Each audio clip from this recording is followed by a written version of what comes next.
This is a free podcast from the BBC. For more information, you can go to our website, bbc.co.uk/Radio 2. What's the matter with you? What's wrong with you? What are you doing? What, me? Yeah. What do you mean? Who What's am I looking at? just- Who am I looking at? I know. Well, I wasn't looking at you, you see, that was the trouble. Well, what are you doing Don't then? fiddle Look, with that, I'm it'll just fall off. trying to adjust a rather badly fitting plug. There's no Years need of to technical training. There's no need to I wasn't shout. an engineer for nothing. Why do And I men come in always here shout? and I get inferior equipment. no your need- plug is probably Mine always gold-plated for works all I know. beautifully. You weren't Mine's falling to pieces. You weren't a techie for very long, though, were you? Yeah, they moved you out of that soon. I wonder why that was. Is there any need? Is there any need for unseemly bellowing? Are you still here?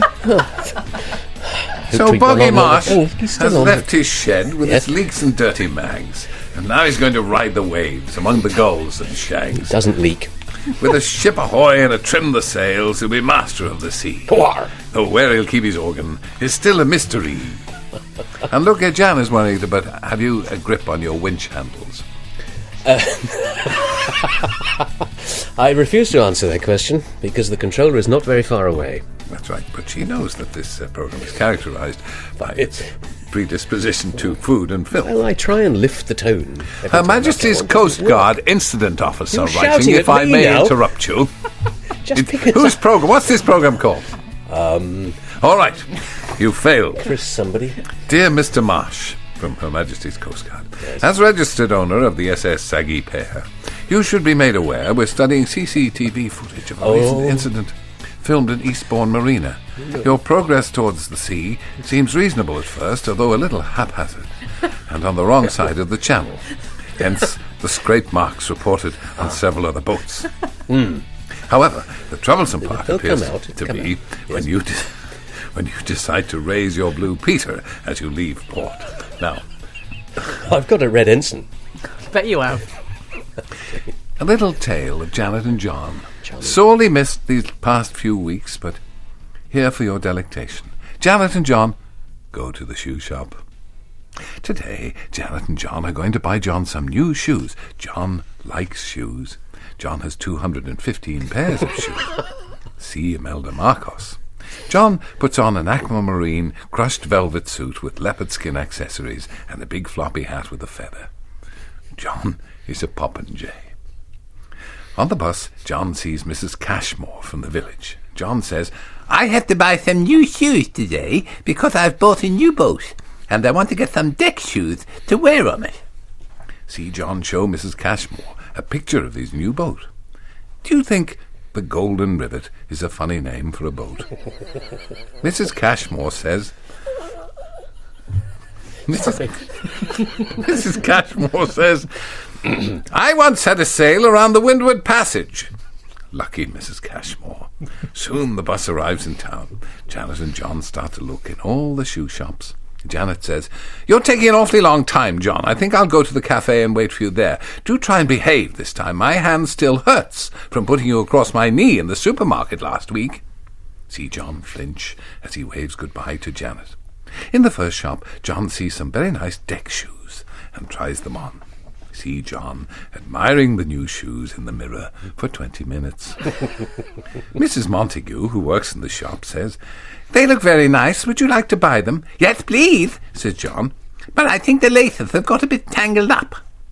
While Mrs. Montague is on her knees untying John's laces, Mrs. Montague says, Works every time. That's why I've got 200 pairs.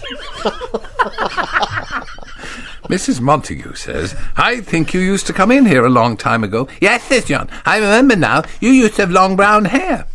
That's right, laughs Mrs. Montague. So did you. You used to buy those pixie boots that were fashionable in the 80s. I found some in the stock cupboard the other day that were your size. Do you have felt or leather? I'm sure you'll remember if you saw them. Would you like to come in and have a look? Yes, please. Says John, kind Mrs. Montague. I think I know what it is. Yes. In a few minutes, Mrs. Montague finds the box with the pixie boots in pink leather, and John tries them on. They are a perfect fit. John is very excited. See the damp patch. John pays for both pairs of shoes and skips across to the cafe to meet Janet. Janet is sitting at the table with a cup of coffee and a big slice of chocolate cake. Hello, Janet. Said John. Hello, John, said Janet. That's just like her. No. What fun. Janet says, "Did you manage to find some shoes?" Yes, Says John. I saw Mrs. Montague in the shop, and she had just what I was looking for in the stockroom, which was a great relief. Because she was on her knees, I didn't recognise her face at first, but the top of her head looked very familiar. Then she reminded me all about when I used to go in the shop. She said she wanted to show me something I hadn't seen since the 80s. Neither of us could remember if I'd felt uppers before. And the pair she showed me was still in nice condition, and a lovely shade of pink. I was so excited, I just had to splash out on them too. Can you nail someone's jacket to a cafe table with patisserie forks? Janet can. See Janet rub chocolate cake into John's hair. Poor John. Are we all right? I think we got away with that. Almost. I didn't notice anything there. I only read it. Mr. Boss, can you remind fellow togs to drive to work in their other car this morning? That's the one with the dashboard clock set to GMT.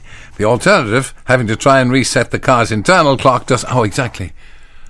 Are you in a car this morning, and is your clock... And I see. It's an hour ahead, is it? And you don't know how to change it. Neither do I. Well, thank God, Tell. You're an example of a mole. Right, what's that, Jen? According to one newspaper report this morning, Beeb's been urged to employ a language supremo to restore the Queen's English to its programmes. Your show's been applauded for its good grammar and use of language. Cool. Yeah, we speak proper here. On Saturday, here's a wonderful story, misplaced, of Fareham. On Saturday, I was stood, not sat then, stood, or indeed standing, at my bedroom window, putting on me slap, so the world could face me. That's the philosophy. That's a tog's philosophy. Well, I noticed a strange car pull up outside our house in the middle of the road. Being the wrong side of 50, I had to put my glasses back on to see who it was. And the rear door of the car opened, and a young man, aged about 14, climbed out with a newspaper in his hand. He walked towards our house and placed the newspaper in the box. And while this was going on, the driver of the car, who I presume to be the boy's father, was consulting the list and preparing the next newspaper on the route. The boy climbed into the car, and father handed him the next paper. The father then drove to the house next door, 10 yards away, and the whole procedure was repeated. And while the boy was delivering my neighbour's paper, the father drove to the end of the cul-de-sac, turned round, and then picked the boy up. They then drove to the house 3 doors up from ours and did it again. This is not the end. On Sunday morning, the same boy arrived, on foot this time, but accompanied by his mother. She was pushing a fluorescent free newspaper trolley, and had the list, and was actually helping the boy deliver the newspapers to the houses. Now, it says misplaced. Call me old-fashioned. You're old-fashioned. But I always thought the idea of a paper around was to get the little oiks to take responsibility for themselves and understand the work ethic. Nah. Not these days. Health and safety, mate. Or they might fall over and bark their knee or something. Frankie Thingy, good morning, Frankie. I don't feel so bad about me car clock being wrong for the next 6 months. Yes, what are we going to do? Who knows how to change the clocks in their new cars? Anyway, I heard about Gatport Airwick. Apparently, nobody remembered to change the clocks on Sunday at Gatwick. I don't believe it. Is that true? So all the flight information was an hour wrong. No. They did realise at 6 o'clock in the morning, but it took until the afternoon to find someone who knew how to alter the clock. And according to the news this morning, and there's a lot in the news this morning, among them is why don't you go to a cemetery to really enjoy yourself. And according to the news this morning, there's a huge bird survey. Barnsley chap. I'll be playing my part, says Barnsley, by surveying birds in my area. I bet you will. And I've compiled a list of questions to ask them. Yeah. Polly want a cracker? Who's a good boy then? Many of your listeners will have been deeply depressed by the announcement. Indeed, depressed is scarcely the word for it. We're ticked off that too much wine increases the risk of cancer. Following on from the research showing that breathing can damage your windpipe and that too much tea makes you paranoid, it's no wonder the nation is not what it was. And is never going to be what it was. Well, fear not. I bring good tidings in time for Christmas. Good, Drew. Mr. Peacock. Following the simple rules, Drew's diet.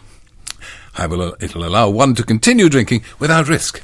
I developed the diet by noticing that if a glass of red wine is spilt onto the carpet, the stain can be neutralized by pouring a glass of white wine over the area.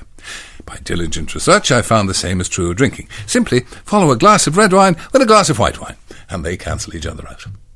Well, I'm bound to say, this is a bonny day. I've been successfully neutralizing myself in this fashion for some years now. You all right there, Drew in Leeds? Can you hear me? And the only side effect is my attention span is approaching that of my goldfish. Extraordinary survey during the week which showed that a high percentage of fish owners think that their goldfish has a sense of humour, which is useful if you're a Leeds United supporter. Now, come on. They're coming out of the doldrums. There may be some togs who don't want to carry 2 glasses of wine into the shower. If so, a bottle of rosé has a similar effect. But I imagine it has. Well done. Neutralise yourself this Christmas. Just to remind you that we'll have another Janet and John story, a tale of simple folk, a little bit later on. And to remind you also that Janet and John Reloaded, the togs are posting and packing at your desire. And to find out about it, you could go to www.togscalendar.org. That's where you'll find all about it, and we hope to raise tons of money for children in need. And speaking of that, Sue Ribbon said, we've only got about 2.5 weeks to go, you know. Do something different this year. I listen to your build-up for the big day as I drive to my job in Ravensall School. 150 children, 4 to 16. All of them have complex learning difficulties. Every one of them is a child in need themselves, but with guidance and help from supporting teachers, they join in a frenzy of baking and badge making for the weeks. Oh, that sounds fantastic. All our pupils enjoy raising money for children. Sue Ribbons, thank you, and Ravensall School. And my daughter Sophie wanted to do something different to make her own difference this year. So along with her friend Rosie, they were going to hold a raffle and cake stall. After baking non-stop for what seemed like weeks now, I've been taking pre-orders at work, and the girls held their event on the other Saturday at the local co-op, and they made £224. That's wonderful. Joanne Ellsworth, my thanks on behalf of the children to your daughter Sophie and her friend Rosie. Isn't it terrific? People all over the country raising money for children in need. Now, Miriam and David have written the kind of letter that really gets my goat. A lot of people don't give to children in need because they don't believe all the money goes to that charity. How many times and how often do we have to say that every penny that you raise goes straight to the children? The BBC pays people to do the programme, not children in need, all right? I get paid to do this programme.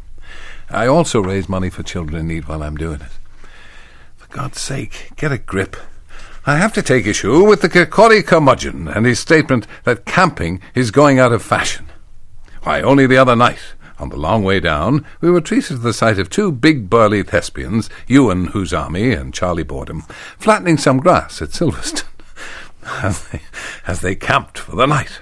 And that's not the first time that bikers have planted their tent poles in Beckett's Bend either, I can tell you. Thank you. That was from the camp warden, Guy Ropes. Now, please help children in need, for goodness sake. It all goes to the children, trust me. Take it easy. That's the word here on Radio 2. There's no point in rushing it. I heard Boggy tell us yesterday, well, of course it must be true then, Neil Kenyon of Stevenage, that we may be charged proportionately soon to the amount of rubbish we throw out. Well, if I were you, I'd contact one of those loan consolidation companies now, considering the amount of absolute rot you throw at us on a daily basis. Thank you, Neil. The encouraging word, as ever. Yes. Consolidate your loans. I don't know. Dick says it must be me.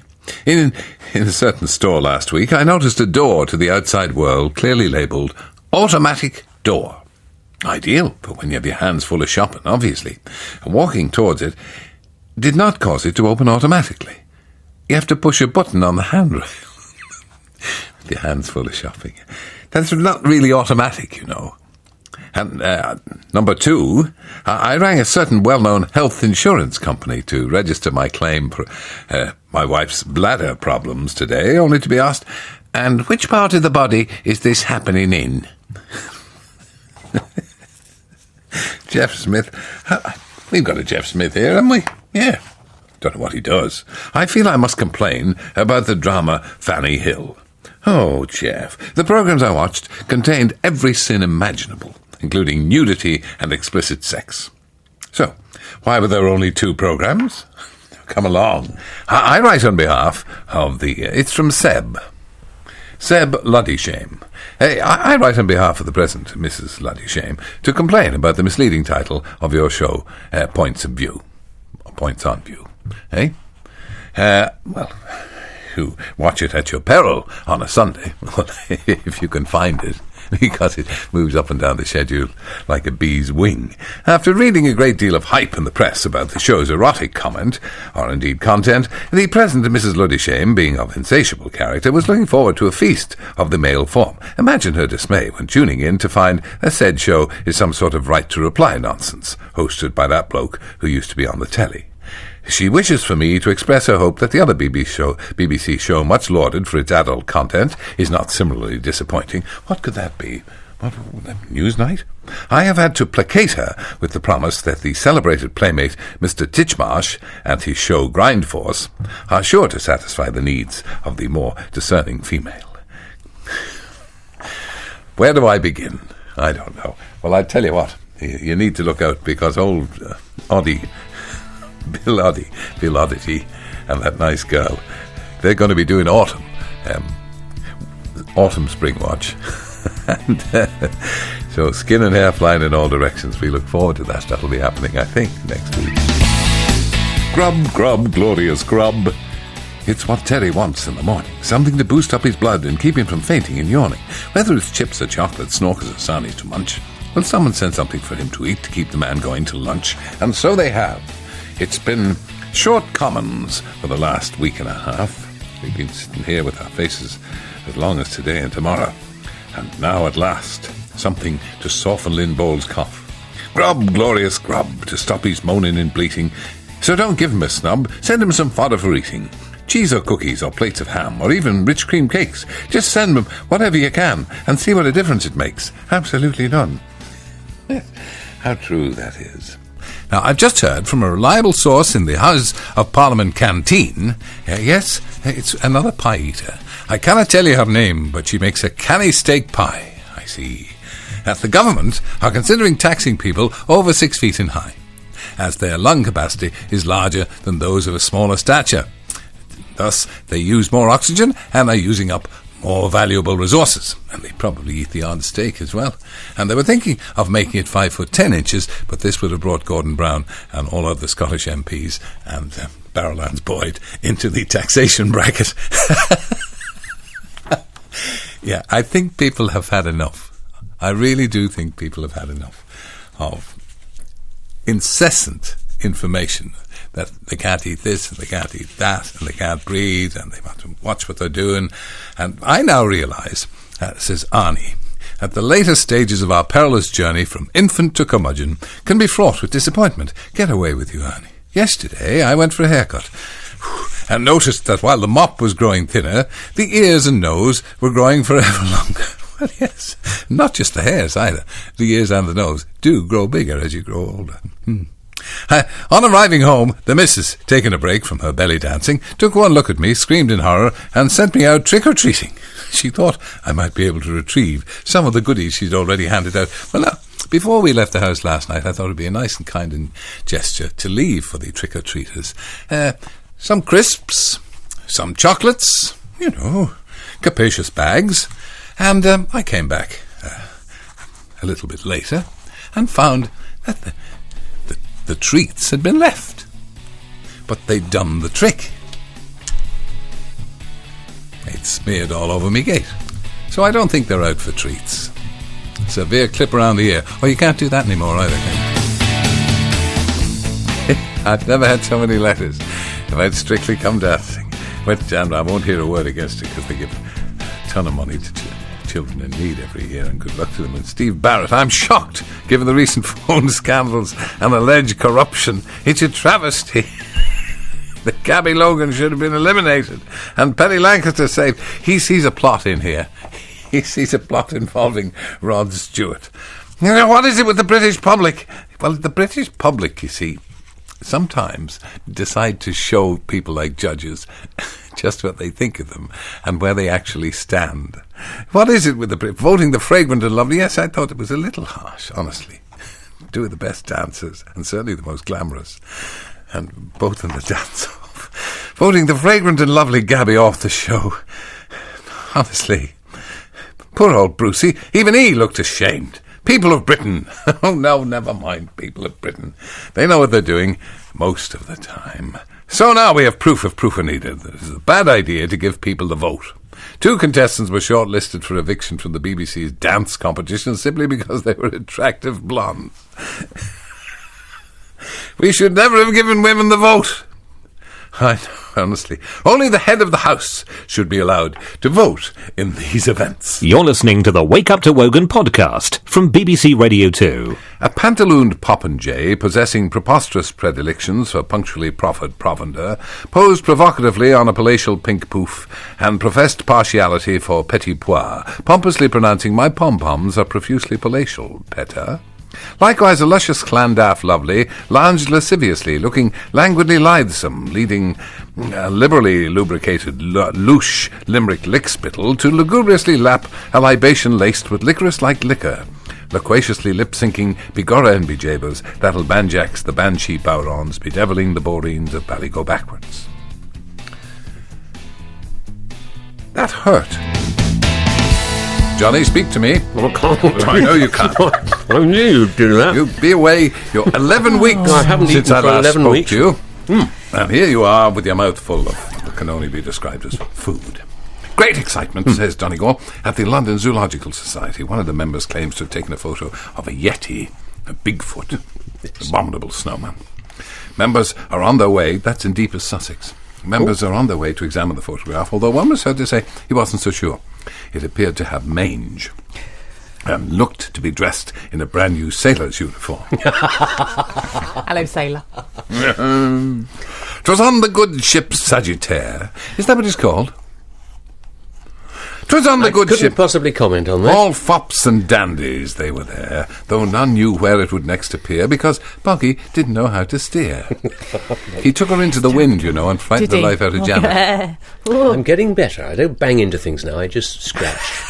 Does Janet ever personal feel problem. the need to fling herself over the side or anything? I hope it's got a lifeboat. Oh, I can chuck her over the side. She doesn't need to throw herself. So, with bell-bottoms rolled up to knobbly knees, they aimlessly roam the 7 seas. Where exactly are you going in this boat? Where do you go? Do you go to south of France? Do you travel to the Caribbean? Or what? That's the eventual plan, is to go a little further than 100 yards out and back in again as soon as you can, giving a huge sigh of relief. Look, I can't run before I can walk. I'm doing this very gently and very responsibly. Have you got your ticket yet? You know, have you got your master's ticket? What? Exams. No. Yeah, you can have exams to run a boat. Yeah. Navigation. Yeah. Oh, I thought you just, got in it and pushed off. No, that Prince Charles used to think that as well, which is why when he was in charge, he used to crash. You're not using that AA roadmap to get round again, are you? I've got the cap. I didn't think you needed anything else. While on the poop, Marsh loved to mince. In ways that made poor Janet wince, with lots of bonjour mateloting and many a sequin from codpiece blowing. Was his hornpipe really the voyager's pinnacle, or the way he loved to buff his binnacle? Are you still polishing it? Okay. I wish I'd taken up gardening instead. Johnny, you didn't... I look at you now and I think you would be absolutely right for Strictly Come Dancing, because you have no talent whatsoever for rhythm. No rhythm. No rhythm whatsoever. No. The judges would hate you, and undoubtedly you'd make it to the final 3. Well, thank you. I watched Strictly Come Dancing on Saturday. Well, I didn't, actually. No. I thought I'm getting really old, because I actually would rather be doing this Sudoku than watching Kelly Brook on Come Dancing. Oh, you are getting old. That is sad, isn't it? That's very old. Oh, no, not you. We met at 9. Don't look at him. He's singing again. Captain Boggy bobbed about in his boat upon the blue, but now he's steered himself from craft to the calmer waters of Two. And there the roughest stuff he'll find will be listeners' lurid emails and waves of adoration from beard-adoring females. You see that? He could be big. yeah. He could be Yeah. big. If you were prepared to go on I'm a Celebrity, Get Me Out of Here, Strictly Come Dancing, even Big Brother, honestly, Johnny, you could make your pile. I'm more concerned. I probably have. I'm more concerned. What is a beard-oaring female? No, that's just my bad diction. Thank you for pointing it out, though. Oh, Johnny, Andrew Motion, the poet laureate, Yes? has sent me in a haiku. I went out in a boat the other day. I slipped my oars into the rocks. In my opinion, today's broadcast has shown that Terry's show rocks. That's a relief. Just for a moment.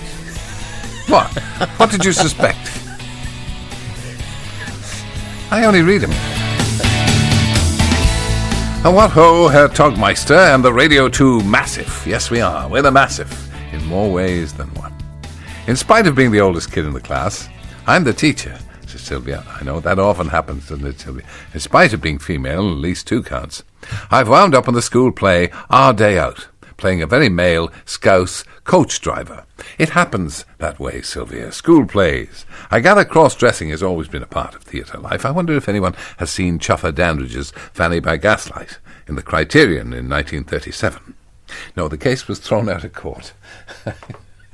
He's actually sent me that verse for Boggy, the drunken sailor. Hey ho, and up she rises, this show has got no prizes.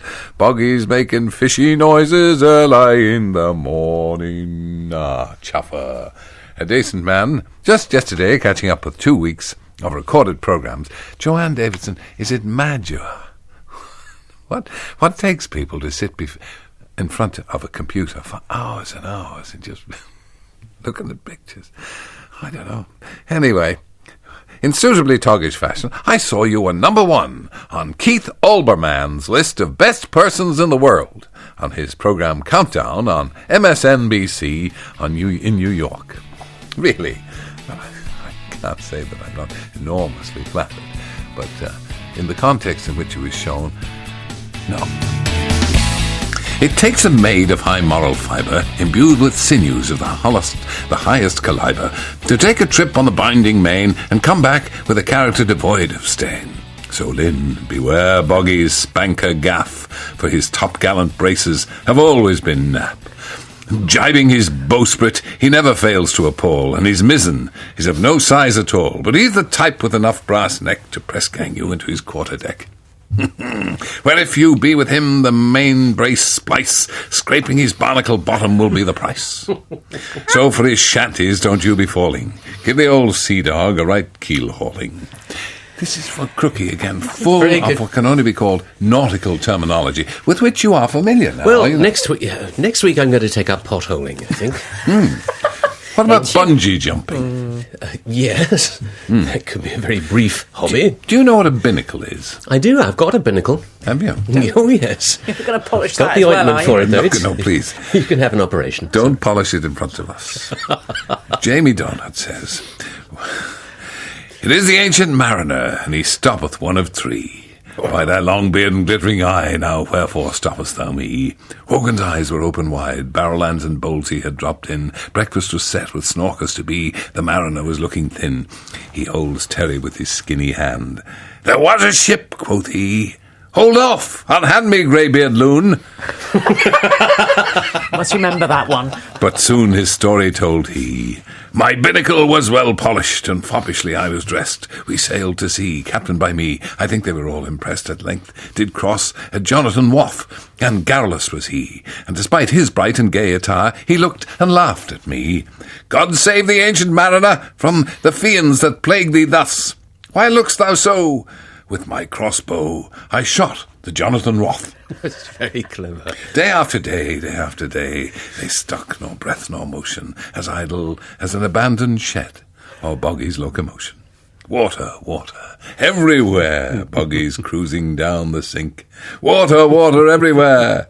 But that's not Boggy's drink. Isn't that fantastic? That really is very... Can I have that? Jamie Donut, yes. Frame that. We'll put that in a glass case and throw sugar at it. I'll put that on the tub. In the meantime, a few queries for you. What is a capstan? What is a cathead? How do you tack? I don't know what a cathead is. What's a bosun's pipe? Anyway, Johnny. Yes? Furthermore, capstan, cathead, tack, bosun's pipe. What's a monkey's fist? Ooh. And what's the difference between a mainsail and a spanker? Spinnaker. A spanker. Well, one is a boring racing driver, and the other is a Miss Whiplash. And where is the lubber's hole? That's the question. I've been reading the wrong books, haven't I? I never knew it was so much fun. You don't have the makings. Lynn, No. you'll be with me on this. Absolutely. He does not have the makings of a salty sea dog. I come from a What seafaring do you mean? family. I've got the beard. I look exactly like... Captain Birdseye. Well, I wasn't going to say that because other frozen foods are available, of course. Oh, yeah, sorry. Yes, but it's still worth a You're just try. hoping for more pies, aren't you now? There was an old sea dog called Boggy who took his boat out when it was foggy. In his blue sailor suit, he thought he looked cute, but his spinnaker looked wet and soggy. There's endless opportunities for what can only be described as double entendre. Yeah. It's a fine and noble sport and hobby. And as far as you're concerned, Very good for the insurance companies. it's a pastime, really, for you. You want to be very careful. Are you going to do... Is it your intention to sail across to France? Yes! No chance. What do you mean? It's that way. As long as you can All see you got to it. do is point... Choose a clear day when you can see the landmass. You'll be fine. All right? I don't want you going out there and just, the fog. Well, it could be the Isle of Wight, you see. Yeah, It's that's a difficult to tell the two apart. Oh, You France. obviously- It's the Isle of Wight. Was it Prince Charles that taught you about navigation? I love your show, Lynn Bowles. Oh. I always listen on my short 3-minute journey to work at 10 to 8. I'd prefer it if you played some music and dropped the Irish guy in the background, though. Well, Maybe you could talk about something other than traffic jams as well. Keep up the good work. Donny Van Bother. Thanks, Donny. Keep listening. And Paul, Controller's Assistant, Paul Atkinson oh, yeah. of Taunton. Yeah. Who is the controller of Radio 2 these days? We never Is see it not one. Beryl Ann? Is she not? I think certainly senior enough and been around long enough. Oh, yeah, we know that. Dear Countess Bowles, it's come to the attention of Dame Leslie that you are, in fact, I'll say that again. Try again. The anonymous minor royal who's caught up in the lurid sex and drugs blackmail scandal. Oh, no. Well, this sort of behaviour is totally unacceptable. It's never been unacceptable in the BBC before. What's the matter with you? It's all over the television screen. Sex and drugs is one thing, but hiding from the press is not permitted. This is the BBC. Any publicity is good at the moment. Hold your head up. Face the world. You'll take attention away from all sorts of problems which you want to keep quiet. Go out there and take the flak. Oh, here we go. Another little poem for you, lads. Boggy Shafto's gone to sea, tasty snorkers for his tea. He'll be back by 3:30. Soggy Boggy Shafto. Boggy Shafto once so fair, now has itchy scaly hair. Round his chops your eyes'll pop at scabby Boggy Shafto. How true that I'm is. not sure I like They that seem to have second struck a verse very nerve much. there. No. It's Apparently. distressing. Yes, but there's a- almost in tune. Well, close enough for jazz. By the way, Yes. Unfortunately, there's a Janet and John story a little bit later. Oh. I know.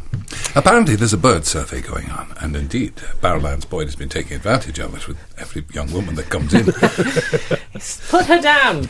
I was thinking perhaps they could enlist the help of Boggy. We all know he loves birds. Come to think of it, you never do see him and Bill Oddie in the same room, do you? Oh, yes, he said he wouldn't go to Springwatch with you, didn't he? Well, we're Yeah. both natty dressers. It's, I suppose, an easy mistake to make. It's a little sailor's chew here for you. Yeah? Jolly Jack, invited to the vicar's for Sunday tea, sitting at the table, spotted his favourite. This could be a story written about you. Salmon and cucumber sandwiches. They were out of his reach. He watched as the sandwiches rapidly disappeared until there was but one triangle remaining. He threw caution to the wind, stood up, stretched across the table and grabbed the sandwich. As he did so, his sleeve rolled up, revealing a tattoo of a scantily clad wench on his forearm, and the vicar's wife replied and remarked, "I can see your navel." To which Jack replied, "I don't care if you can see my behind. I'm having that sandwich." Well, that's a hearty tale. Look, it's a complaint here, Johnny, and it's against you. For sure. Because I never get any complaints about me, because this is my show, and I'm perfect. And Gust of Wind says, "Dear Mr. Martin, your position as an experienced and much revered newsreader," I take issue with you there, "I share the pain you must feel when you take your seat at the desk of that august body, the BBC. You've made the effort after years of training, only to read out irrelevant drivel." P.S. Any news of Paris Hilton? She promised she'd never say, so I can't break her confidence. You and Paris. Well, I think you might be Well, after her sometimes money, you know. Are you after her mind or her money? Okay. Was there a third option? Settle down. Janet and John go to a firework display. This evening, Janet and John are going to a firework display. Do you like fireworks? John does. John is very excited. Has to change his pull-ups 3 times. See John put on his Admiral's uniform with a gold braid and a big hat with a feather in it. John is a fop and a dandy. Janet and John walk down the road to the recreation ground where the display is going to be held. See Janet holding on to John's hand tightly to stop him running all the way, skipping. When they arrive at the recreation ground, Janet sees Pastor Kidneys in the car park. Janet says, I'm going to talk to Pastor Kidneys about the Christmas fair. Wait here and try not to get into any trouble. I will, says John. While John is waiting, he sees Mrs. Oswald and Mrs. Murray from the grocer's shop. Hello, John, says Mrs. Oswald. Can you help us? We brought a big box of bangers for the display, but some have fallen down behind the seat in the back of Mrs. Murray's car, and we can't get them out. John says, yes, I know all about cars. John climbs into the back of the car and tries to get the seat out, but it's very tight and won't move. Mrs. Oswald says, can I help, John? See John and Mrs. Oswald struggle with the seat. Mrs. Murray says, I remember now seeing my husband Johnny do this. Can I have a go? See, Mrs. Murray gets some Vaseline out of the glove compartment and puts some on the catch at the back of the seat to give it an extra hard wiggle. That did the trick, said Mrs. Oswald. Mrs. Murray says, thank you for coming to help, John. Normally I would have asked my Johnny to help. But you can see where this is going. Clues are there. He's a bit too old for fireworks. Doesn't like the loud noises very much. I see your hands have got very dirty. Let me get some tissues out of the car. I always make him keep a box in the back parcel shelf. See John use lots of tissues to get clean. John hops and skips back to meet Janet just as the fireworks are about to begin.